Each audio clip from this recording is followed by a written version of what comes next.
السلام علیکم۔ میں نے یہ تحریر پڑھی تو مجھے بہت اچھی لگی، اس لیے آپ سے شیئر کر رہا ہوں۔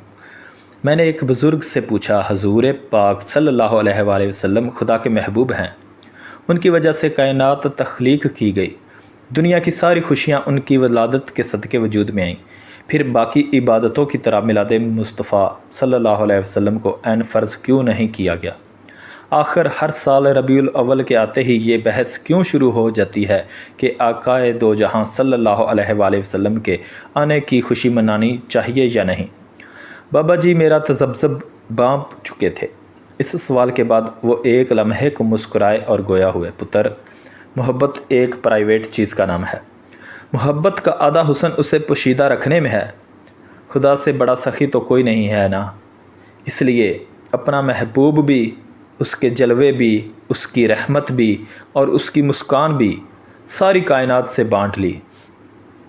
مگر پتر، خدا بھی تو پھر خدا ہے نا، ادھر بھی اس نے ایک راز رکھ دیا۔ امتی سب کو بنا دیا مگر عاشق کسی کسی کو۔ ہر عاشق کی ایک نشانی ہے کہ وہ ہر رکاوٹ اور فریب سے گزر کر محبوب تک پہنچ ہی جاتا ہے۔ اسی لیے خدا نے حج کو فرض کیا، کعبے کے گرد طواف کو فرض کر دیا، لیکن مدینے جانے کو فرض قرار نہیں دیا۔ اس کی وجہ صرف یہ ہے کہ عبادت میں کمی بیشی کی گنجائش نہیں۔ ایک فرض عبادت آپ کو مجبوراً کرنی ہی پڑتی ہے، چاہے آپ کا دل کرے یا نہ کرے۔ اس لیے حج عمرے کے فرائض مکہ تک ختم۔ اب مدینہ صرف وہی جائے گا جس کا دل کرے گا، کوئی مجبوری نہیں۔ پتر، خدا نے سمجھا دیا کہ امتی کا تعلق مکہ سے ہے، عاشق کا تعلق مدینہ سے ہے۔ عبادت کا تعلق مکہ سے ہے، عشق کا تعلق مدینہ سے ہے۔ اب اگر مدینہ کی حاضری بھی حج کا رکن قرار دے دی جاتی تو بامر مجبوری مدینہ ہر کسی کو ہی جانا پڑتا۔ اب خدا نے اپنی محبت اور محبوب کے پروٹوکول کا خیال بھی تو کرنا ہے نا۔ میں ان کی یہ بات سن کر نہ جانے کیوں خوشی سے لوٹ پوٹ ہو رہا تھا۔ بابا جی پھر فرمانے لگے، پتر، بالکل اسی طرح خدا نے ہر اس عبادت کو فرض قرار دیا جس کا تعلق بس خدا سے ہے۔ اب اگر نماز پڑھنی ہے تو پڑھنی ہے، پھر چاہے محبت سے پڑھیں یا مجبوری سے۔ اسی طرح روزہ ہے، اسی طرح زکوٰۃ، آپ کو ہر حال میں یہ عبادتیں ادا کرنی ہیں، آپ کا دل چاہے یا نہ چاہے۔ اب درود و سلام کو افضل ترین اور مقبول عبادت کا درجہ دیا، وہ واحد عمل جو خدا بھی کرتا ہے، مگر اس کو فرض نہیں کیا۔ کیوں؟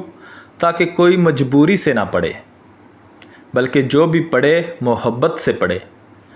پتر، محبت ساری عبادتوں کا مرشد ہے، اس لیے میلاد رسول صلی اللہ علیہ وآلہ وسلم کو فرض قرار نہیں دیا تاکہ کوئی مجبوری سے یہ مقدس خوشی نہ منائے۔ جو بھی منائے جھوم کر منائے۔ اب سوچیں، اگر یہ فرض عبادت ہوتی تو کتنے لوگ ماتھے پہ بل چڑھا کر جیب سے پیسہ لگاتے۔ پتر، خدا کی بارگاہ میں سب کچھ گوارا ہے، لیکن اس کے محبوب صلی اللہ علیہ وآلہ وسلم کے نام پر دل کی تنگی اور ماتھے کی تیوری کسی صورت قبول نہیں۔ ابلیس کے سوا کون ہے جو اس ولادت پر خوش نہ ہوا ہو؟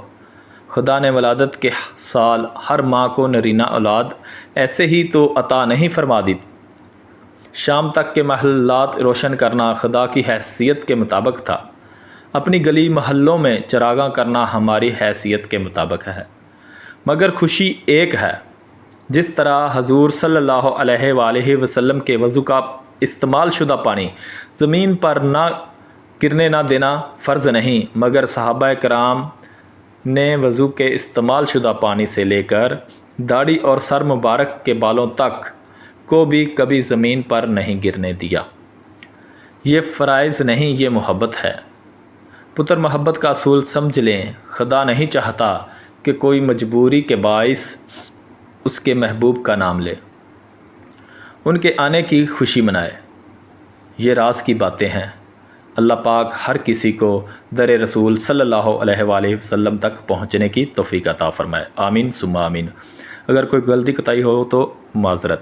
اللہ حافظ۔